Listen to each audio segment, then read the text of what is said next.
मोदी जी को क्यों वोट देना चाहता हूं, क्यों वो आज वर्ल्ड के सबसे लोकप्रिय लीडर हैं, उनके क्या ऐसे कार्य हैं, मैं आज आपको बताना चाहता हूं। देश में, हमारे भारत के इतिहास में दो सबसे अंधकारमय समय हम लोगों ने देखे। एक तो था भारत का इमरजेंसी का दौर, कांग्रेस का किया हुआ। दूसरा जो दौर था अनसस्टेनेबिलिटी, अस्थिरता का दौर, वो हमारे भारत में आरंभ हुआ 1989 से लेकर 1998 तक। भारत ने 9 प्रधानमंत्री देखे जी। 9 प्रधानमंत्री, मतलब कोई प्रधानमंत्री 1 साल के लिए आया, कोई प्रधानमंत्री 6 महीने के लिए आया, कोई प्रधानमंत्री 1.5 साल के लिए आया। इसी अस्थिरता के माहौल में हमारे देश ने 9 साल तक अपना भविष्य अंधकार में रखा, जिसका कारण ये कांग्रेस पार्टी है। इसी कांग्रेस पार्टी के एक बहुत कद्दावर नेता राजीव गांधी, स्वर्गीय राजीव गांधी की मैं बात करना चाहूंगा आपको।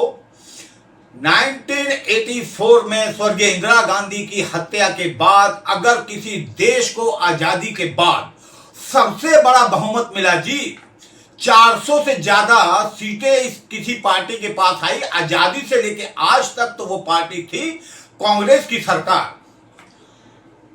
1985 के अंत में जब कालाहांडी उड़ीसा में अकाल आया हुआ था, गरीब, आदिवासी, निर्धन लोग भूखे मर रहे थे, तो हमारे इसी मजबूत 400 से ज्यादा सीटों वाले मजबूत प्रधानमंत्री वहां जाके अपने घुटने टेक देते हैं जी। बोलते हैं हम सरकार की तरफ से 1 रुपया भेजते हैं, आपके पास 15 पैसे पहुंचते हैं, 85 पैसे बीच के लोग ही खा जाते हैं। आपने कभी देखा किसी इतने मजबूत प्रधानमंत्री को इतना गिड़गिड़ाते हुए किसी गरीब लोगों के सामने, जो भूखे, जो अकालग्रस्त लोग हैं, उनके सामने गिड़गिड़ाते हुए कि मैं 1 रुपया भेजता हूं, 85 पैसा मेरे ही लोग खा जाते हैं, 15 पैसे आप तक पहुंचते हैं। हमारे प्रधानमंत्री को देख लीजिए, 2014 के मिड में आए, 2015 के मिड तक गरीब लोगों को डायरेक्ट बेनिफिट ट्रांसफर देकर उनको बैंकों के साथ में जोड़ा। 50 करोड़ से ज्यादा लोगों को डायरेक्ट बेनिफिट ट्रांसफर का उपयोगकर्ता बनाया और उनके खातों में डायरेक्ट भेज दिया जी पैसा। कोई बीच का बिचौलिया नहीं। जैसा ये तो मात्र 300 सीटें थी जिनके चलते हमारे प्रधानमंत्री जी ने इतना कदम उठाया। क्यों? क्योंकि सस्टेनेबल गवर्नमेंट थी। सस्टेनेबल गवर्नमेंट वो भी थी और बहुत बड़ी सस्टेनेबल गवर्नमेंट थी, स्थायी गवर्नमेंट थी। 400 से ज्यादा सीटों का बहुमत था, पर प्रधानमंत्री या उसकी पार्टी उनकी कमजोर नीतियों के चलते, उनकी भ्रष्टाचार की नीतियों के चलते 400 से ज्यादा सीटों का मालिक प्रधानमंत्री होने के बावजूद राजीव गांधी भ्रष्टाचार को समर्थन दे रहे थे। वो दूल्हा बने हुए थे, अपने 400 से ज्यादा सांसद जो उनके बाराती थे, उन भ्रष्टाचारी बारातियों के दूल्हा बने हुए थे। कुछ नहीं कर पा रहे थे, एक नपुंसक सरकार चला रहे थे। इसलिए मैं अपने प्रधानमंत्री जी को वोट देना चाहूंगा। मैं लोगों को बोलना चाहूंगा, जो 10 साल में इन्होंने विकास किया है, जो देश को सस्टेनेबिलिटी पे लेकर आए हैं, वो आज तक विश्व का कोई नेता नहीं कर पाया। इसीलिए विश्व में उनका बोलबाला है, इसीलिए इंडोनेशिया से लेके और ऑस्ट्रेलिया तक उनको बिग बॉस बोला जाता है। मैं ऐसे प्रधानमंत्री का समर्थन जरूर करूंगा जी। अब हम बात कर लेते हैं कि असली अस्थिरता हमारे देश में कब आरंभ हुई। हमारे देश में असली अस्थिरता शुरू हुई जी 50 वर्ष पहले, जब देश के अंदर इमरजेंसी लगाई गई, जब देश के बड़े बड़े नेताओं को, मीडिया को, ये जो मीडिया आजकल बोलती है ना, गोदी मीडिया, उस वक्त इसी मीडिया को, इसी हमारी फिल्म इंडस्ट्री को, बड़े बड़े राजनेताओं को, पत्रकारों को जेल के अंदर पकड़ पकड़ के डाल दिया था। यहां से स्टार्ट हुई थी अस्थिरता, कांग्रेस की पैदा हुई अस्थिरता। उसके बाद से लेके और अभी तक जितनी भी सरकारें बनी, वो एक दूसरे और दर्जनों भर दलों के समर्थन से बनती रही। कोई एक भी सरकार अपने खुद के कदमों पर अपनी सरकार नहीं बना पाई। मैं उसका एक कारण गिनाता हूं, राजीव गांधी की सरकार को निकाल दिया जाए, क्योंकि उस सरकार का तो मैंने आपको बताया 1984 में एक मजबूर व्यक्ति को, एक अज्ञानी व्यक्ति को पूरे देश का प्रधानमंत्री बना दिया जाता है। 415 से ज्यादा सीटें लाई हुई मजबूत सरकार का प्रधानमंत्री बना दिया जाता है। जैसा कि मैंने बताया आपको, कालाहांडी में अकाल आया। 1984 में ये प्रधानमंत्री बनते हैं। 1985 के अंत में कालाहांडी में जाके कहते हैं मैं मजबूर हूं, मेरे यहां भ्रष्टाचार है, मेरे देश के अंदर भ्रष्टाचार है, मैं 1 रुपया भेजता हूं 85 पैसा लोग खा जाते हैं। ये उन गरीबों का पेट नहीं भर पाए।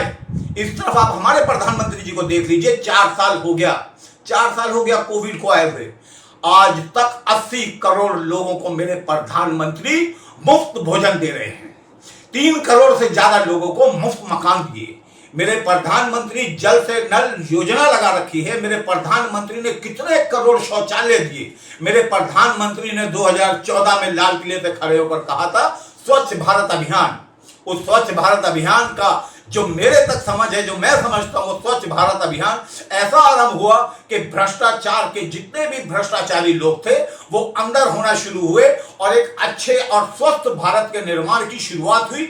ये थे मेरे देश के प्रधानमंत्री नरेंद्र मोदी जी, जिनका मैं समर्थन करता हूं। मेरे पास आंकड़े हैं जी, आंकड़े में आपको लिंक भेज दूंगा, आप भी हैरान हो जाएंगे देख के। 1989 में जब राजीव गांधी की सरकार का कार्यकाल पूरा हुआ था ना जी, देश की इतनी खराब हालत थी, इतने कर्जे में देश था, इतने कर्जे में कांग्रेसी लोग जो 1984 से 89 में सरकार में रहे, ये हम भारत की गरीब जनता का सारा पैसा डका चुके थे जी। कहां कहां वो पैसा गया, कहां कहां वो भ्रष्टाचार गया। भारत के बहुत बड़े कांग्रेस के राजनेता ने जब मुझे बताया तो मेरी भी आंखें खुल गई। ये बात है 1995 की, जब उन्होंने ये चीज बताई, जब उनको एक नई आई हुई टेली की मैडम ने कहा कि आप साइड हो जाइए, सरकार मुझे चलानी है। ऐसे नेता के साथ मैं 34 नंबर पृथ्वीराज रोड पे बैठा हूं, उनके साथ रहा हूं। उन्होंने अपनी आप बीती बताई और तिल तिल के मरने के लिए उस राजनेता को छोड़ दिया, जिसको दिल्ली की राजनीति का बेताज बादशाह कहा करते थे। मेरे ख्याल से जो राजनीति की समझ रखने वाले लोग हैं वो इशारा समझ गए होंगे। 89 में ऐसी अस्थिरता छोड़ के गए ये कांग्रेस के लोग कि जो दूसरी सरकार आई उसने देश को एक बहुत बड़े और अंधकार में सिस्टम में डाला। वीपी सिंह की सरकार आई, कांग्रेस समर्थित सरकार आई। उन्होंने देश के अंदर आरक्षण की आग लगाकर पूरे देश को चारों तरफ से भड़का के, उस समय जो हमने देखा, जो आरक्षण की राजनीति के नाम पर देश में आग लगाई गई, देश का युवा आत्मदाह कर रहा था जी। कभी मध्य प्रदेश, कभी राजस्थान, कभी यूपी, कभी असम, कभी मिजोरम, जहां से भी देखो युवाओं के आत्मदाह की खबरें आ रही थी। ऐसे में क्या हुआ? ऐसे में देश का युवा जब दिग्भ्रमित होकर आत्मदाह की कोशिश कर रहा था, उस समय में हमारे आज के प्रधानमंत्री श्री नरेंद्र मोदी, जो एक साधारण कार्यकर्ता थे, एक साधारण नेता थे, उन्होंने पूरे देश को एक रथ यात्रा के नाम पे एकजुट किया। भगवान राम के नाम पर उन्होंने कहा जाति पे मत जाइए, आप भगवान राम के लिए आइए, और पूरे देश को राममय करके, पूरे देश को राम रथ यात्रा में साथ लेके वो निकले। उस समय भी क्या हुआ था? हमारे जो कार सेवक थे उनके ऊपर गोलियां चला दी गई। यही कांग्रेस से निकले हुए मुलायम सिंह यादव, समाजवादी पार्टी, इसके मुख्यमंत्री श्री मुलायम सिंह यादव जो स्वर्गीय हो चुके हैं, उन्होंने इतने सारे राम भक्तों पे गोलियां चलाई कि राम मंदिर को रोकने में इटली से आई हुई उस महिला के आदेश पर, केंद्र की कांग्रेस की सरकार को रिमोट से चला रही सोनिया गांधी के आदेश पर हजारों कार्यकर्ताओं के ऊपर, कार सेवकों के ऊपर निंदनीय गोलीबारी की जी, हत्या का अंबार लगा दिया। वीपी सिंह की सरकार 1.5 साल चली गई। फिर आई चंद्रशेखर जी की सरकार, स्वर्गीय चंद्रशेखर जी की सरकार सत्ता में बहुत ही कम समय के लिए रही जी, 4 महीने। 4 महीने में उसका सबसे बड़ा काम क्या था? जो राजनीतिक अस्थिरता जिस कांग्रेस ने अपनी 1984 से 89 के बीच की सरकार में जो भ्रष्टाचार करके देश के गरीबों का खजाना लूट के खा गए थे, जिसकी वजह से देश आर्थिक संकट में आ चुका था, भारी संकट में। उस देश के आर्थिक संकट को उबारने के लिए देश में थोड़ा बहुत गोल्ड, सोना पड़ा हुआ था ना, सोना जी, वो सोने को गिरवी रखने का काम कर दिया। ये हमारे उस समय के अस्थिर दौर के तीसरे प्रधानमंत्री का काम, राजीव गांधी, फिर वीपी सिंह, फिर एक अस्थिर सरकार चंद्रशेखर की सरकार। उन्होंने हमारे देश का सोना लाकर ले जाकर विदेश में गिरवी रख दिया। एक और नया अस्थिरता का साम्राज्य शुरू हुआ इन कांग्रेस समर्थित सरकारों का। उसके बाद पीवी नरसिम्हा राव आए सरकार में, उसके बाद एचडी देवगौड़ा जी सरकार में आए, उसके बाद के गुजराल जी सरकार में आए, पीवी नरसिम्हा राव जी सरकार में रहे। मतलब इतने प्रधानमंत्री 13 दिन के लिए, अटल बिहारी वाजपेयी को इन्होंने नहीं चुनने दिया, इन्होंने नहीं टिकने दिया जी। 13 दिन 13 महीने वो सरकार चली। यही कांग्रेस की करतूतें थी कि किसी सरकार को स्थिर नहीं होने दिया, क्योंकि स्थिर सरकार का मतलब है स्थिर भारत, और यह कांग्रेस का कभी भी उद्देश्य नहीं रहा कि भारत स्थिर हो पाए। अब इन्होंने सरकार बनाई 2004 से 2014 के बीच में। इतनी अस्थिर सरकार आज तक हम लोगों ने अपनी जिंदगी में नहीं देखी जी। जिसका रिमोट हुआ था इटली की महिला सोनिया गांधी के हाथ में, जिसकी ताकत अपने हाथ में रख ली थी राहुल गांधी ने।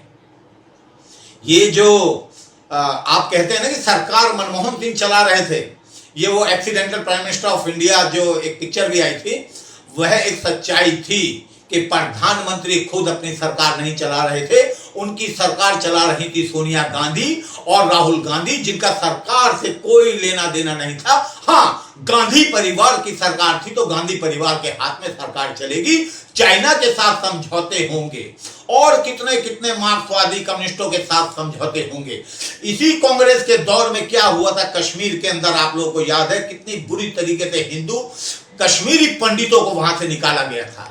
मैं कांग्रेस के लिए क्या कहूं, मेरे पास इस कांग्रेस के लिए ऐसे ऐसे शब्द हैं जी, अगर मैंने बोल दिया तो बवाल आ जाएगा।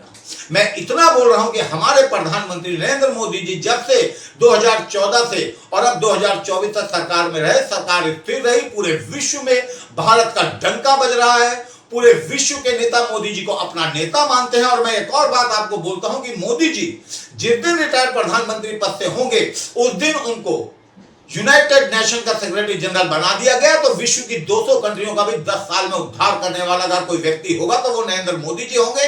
ये बात चाहे अमेरिका हो, विश्व की जितनी पावरफुल सरकारें हो, सब जानती हैं कि ये विश्व नेता हैं। भारत के नेता तो सबसे पहले हैं, लेकिन ये अब आने वाले विश्व के नेता होंगे, ये मेरा दावा है। और क्या हुआ इन सरकारों में, यही 2004 से 2014 की सरकारों की बात कर रहा हूं मैं आपसे। ये किसको बोलते हैं संविधान खतरे में है, किसको बोलते हैं संविधान खतरे में है। संविधान से पारित किया हुआ बिल राहुल गांधी ने संसद के बाहर सरेआम मीडिया के सामने फाड़ दिया था। संसद के पन्ने फाड़ने की अगर किसी ने कोशिश करी, कुत्सित कोशिश करी, तो वो था राहुल गांधी, जिन्होंने सरकार द्वारा पारित बिल को, उसी के प्रधानमंत्री द्वारा पारित बिल को टुकड़े टुकड़े करके मीडिया के सामने उछाल दिया था जी। आप संविधान खतरे में है की बात करते हैं। मैं बताता हूं, मैं अपने पत्रकारिता के दौर में बहुत सारे कांग्रेसी नेताओं के साथ रहा जी। ये अपने ही परिवार, मतलब जो कांग्रेस का एक नेता दूसरे नेता को गिराने में का काम करता है जी। कितने बड़े बड़े स्कैम हम लोगों ने खोले, चाहे 3 बत्ती लाइटनिंग वाला स्कैम हो या मुंबई पोर्ट ट्रस्ट का एग्जाम्पल दे हम आपको। इसके अलावा और बहुत सारे स्कैम, यही लोग एक दूसरे के टांगे खींचते थे, किस तरीके से गिराते थे, इसका एग्जाम्पल मैं आपको अगली बार में बताऊंगा। तो ये कांग्रेस सरकार के लोग 10 साल में 2004 से लेकर 2014 के बीच में हमारी रेलगाड़ियों की स्पीड 5 किलोमीटर तक तो बढ़ा नहीं पाए, और जिस हमारे प्रधानमंत्री जी ने स्पीड 60 किलोमीटर से ले जाके 130 किलोमीटर पर शुरू की है वंदे भारत चलाकर भारत को स्थिर करने के लिए, ये बोलते हैं हमारे संविधान को खतरा है, हमारे लोकतंत्र को खतरा है। ये कांग्रेसी लोग जो है ना, संविधान के पन्नों में नहीं यकीन करते, ये हरे हरे नोटों की गड्डियों में यकीन करते हैं। जिस दिन इनकी हरी हरी गड्डियां, जो इन्होंने भ्रष्टाचार का पैसा कमाया है ना जी, जिस दिन वो खतरे में आने लगता है, इनको संविधान खतरे में लगने लगता है। अपने परिवार के नाम पे करोड़ों अरबों खरबों रुपए की संपत्तियां जमा करने वाले ये लालू यादव, ये अखिलेश यादव और ये जितने भी टुकड़े टुकड़े गैंग वाले और ये जितने भी छोटे छोटे दल हैं, जिस दिन इनको अपना जमा किया हुआ भ्रष्टाचारी पैसा, भ्रष्टाचारी संपत्ति खतरे में नजर आती है, उस दिन इनको लोकतंत्र खतरे में नजर आने लगता है। ये सच्चाई है इस छोटे छोटे दलों से जुड़ी हुई सरकारों की। जो मैंने कहा आपको आरंभ में भी मैंने कहा कि छोटे छोटे दलों से बनी हुई एक सरकार कभी भी स्थिर सरकार नहीं रह सकती, कभी भी भ्रष्टाचार मुक्त सरकार नहीं रह सकती। हमारे यहां 2014 से जब एक विशेष पार्टी भारतीय जनता पार्टी को पूरा बहुमत मिला, वो उस वक्त भी अपने एनडीए के छोटे छोटे दलों के साथ थे, वो आज भी अपने सभी दलों के साथ है, लेकिन ज्यादा मजबूती से काम करने का एक ही कारण है और एकमात्र ही कारण है कि उनके पास अकेली सरकार के पास पूर्ण बहुमत था। अटल बिहारी वाजपेयी जी की सरकार 182 सीटों पर थी, दूसरे छोटे छोटे दलों के ऊपर निर्भर थी, इसीलिए हम उसको सस्टेनेबल गवर्नमेंट नहीं कह सकते। वह भी एक अस्थिर सरकार थी और अटल बिहारी वाजपेयी जी ने भी 1999 से लेकर 2004 के बीच में जितनी कोशिशें की, जितनी भारत को मजबूत बनाने की कोशिशें की, अंततः पूरी तरह से वो सफल नहीं रहे, क्योंकि उनकी सरकार भी छोटे छोटे दलों के ऊपर डिपेंड थी जी। 1989 में जो सबसे बुरा दौर था भारत की आर्थिक अस्थिरता का, जो गोल्ड गिरवी रखा गया था, उससे 400 गुना ज्यादा गोल्ड इस 10 साल के अंदर अंदर प्रधानमंत्री जी ने भारत के रिजर्व गोल्ड स्टॉक में कर दिया जी। 80 करोड़ लोगों को 4 वर्ष से खिला रहे और अगले 5 वर्षों तक खिलाने की ताकत अगर कोई व्यक्ति रखता है वो रखते हैं मोदी जी। इतना हमारे पास रिजर्व गोल्ड है, इतना रिजर्व गोल्ड है कि ये सारे लोग चिल्लाते थे, विपक्षी चिल्लाते थे, भारत लुट गया, भारत की कंपनियां लुट गई, भारत की सरकार ने इसको गिरवी रख दिया, उसको गिरवी रख दिया। कोई प्रमाण के साथ मुझे ये बोल दे। सस्टेनेबल डेवलपमेंट गोल का जो पैसा आ रहा है, जो यूनाइटेड नेशन से विकसित भारत का या एक सस्टेनेबल इंडिया का जो पैसा आ रहा है, वो पैसा भारत के लोगों के विकास के लिए खर्च प्रधानमंत्री जी बिना किसी भ्रष्टाचार होने के करने दे रहे हैं जी, कर रहे हैं वो। और ये इल्जाम लगा रहे हैं कि हमारा साहब हमको 50 सालों में 50 लाख करोड़ नहीं मिला और मोदी सरकार को कैसे 150 लाख करोड़ रुपया मिल गया। भाई साहब, आप अगर अपने लोन डिफॉल्टर होंगे तो बैंक आपको 1000 रुपया भी कर्जा नहीं देगा।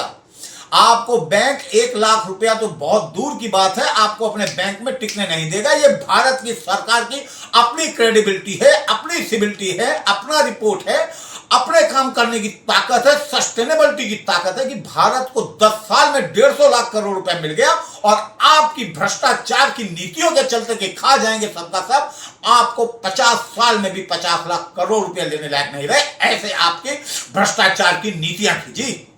ये राहुल गांधी अभी बोलते हैं, अभी इन्होंने हाल में ही बोला है, इन्होंने बोला है हम आर्थिक सर्वेक्षण कराएंगे। आपने सुना होगा इनका बयान, 2 दिन पहले का बयान है। आर्थिक सर्वेक्षण कराने का मतलब क्या है? आपके 2004 के बने हुए प्रधानमंत्री बोलते हैं कि हमारे इस भारत पे अगर कोई पूरी तरह से किसी का अधिकार है तो वो है अल्पसंख्यकों का। आपका, हमारा, हिंदुओं का, सनातनियों का कोई अधिकार नहीं है इस भारत के लिए जी। एक वर्ग विशेष, एक समुदाय विशेष, एक धर्म विशेष को बोलते हैं कि अगर हमारे इस देश में किसी का संवैधानिक अधिकार है तो वो अल्पसंख्यकों का है। कल उन्हीं की बात को, मनमोहन सिंह की बात को आगे बढ़ाते हुए राहुल गांधी ने बयान दिया कि हम अगर सत्ता में आए 2024 में तो हम पूरे भारत में आर्थिक सर्वेक्षण कराएंगे। मगर आप इस बात को जरा समझिएगा, उसके कहने का क्या मतलब है राहुल गांधी का, कि अगर आपकी पत्नी के गले में 2 तौले से ज्यादा का अगर मंगलसूत्र है तो वो ये कह सकते हैं कि आप अपना मंगलसूत्र उतारिए। अगर आपके हाथ में 3 तौले से ज्यादा बड़ी अगर कोई अंगूठी या ब्रेसलेट है तो वो आपके उस सोने को उतरवा लेंगे। अगर आपके घर में 5 तौले से ज्यादा सोना पड़ा हुआ है अपनी बेटी की शादी करने के लिए, वो बोल देंगे कि ये आप एलिजिबल नहीं है, आप इस सोने को जमा कराइए वरना आपका सोना जब्त कर लिया जाएगा। और किसको दिया जाएगा सोना? मालूम है आपको क्या नीतियां बनाई गई हैं? नीतियां दिया जाएगा, वो सोना दिया जाएगा उन कट्टरवादी मुसलमानों को जो भारत के टुकड़े टुकड़े गैंग का सपोर्ट करते हैं, जो भारत के हिंदुत्व का सपोर्ट, भारत के हिंदुत्व के खिलाफ काम करते हैं, जो भारत के सनातन के खिलाफ काम करते हैं। उन लोगों को बंदूकें खरीदने के लिए दिया जाएगा, बम फोड़ने के लिए दिया जाएगा। 2004 से लेकर 2014 के बीच में कितने गली गली में बम विस्फोट होते थे।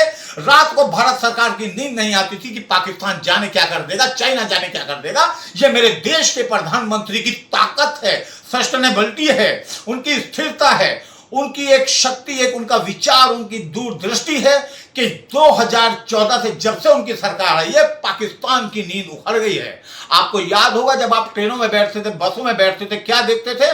दोनों तरफ, चारों तरफ पर्चे लगते थे, देखना आपकी सीट के नीचे कोई इलेक्ट्रॉनिक वस्तु बम के रूप में तो नहीं है। ऐसा डर का माहौल 2004 से लेकर 2014 तक रहा। उस डर के माहौल से अगर हमको किसी ने निकाला है तो हमारे प्रधानमंत्री मोदी जी ने। और यही एक कारण है कि मैं चाहूंगा कि और अगले 10 साल तक हमारे देश के प्रधानमंत्री मोदी रहें। ये मेरे चाहने से नहीं हो रहा है जी।